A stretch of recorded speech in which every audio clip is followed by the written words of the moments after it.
আজকে আমি সবাই তো কালী পূজায় বোম ফাটায়, সব কিনে কিনে বোম ফাটায়। আজকে আমি বাড়িতে জোগাড় বানাইছি, বাড়িতে কাজে গেছিলাম, কাজের থেকে এই যে একটা স্পার্ক প্লাগ নিয়ে আসছি, আর এই যে বারুদ।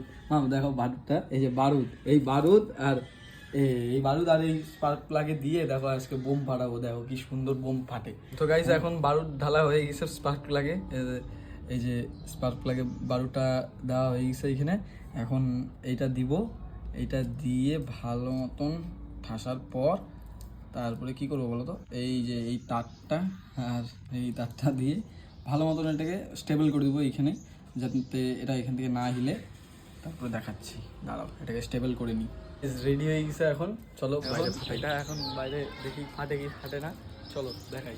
হ্যাঁ দেখাচ্ছ?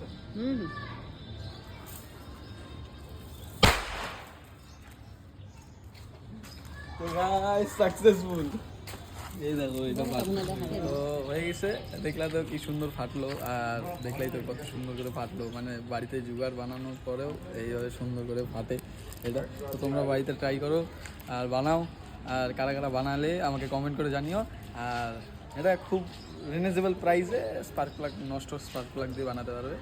আর এই 10 নম্বরের বোর্ড লাগে, আর নিজেরাই বাড়িতে একবার ট্রাই করলে বানাতে পারবে, আর কোনো ব্যাপার না। চলো।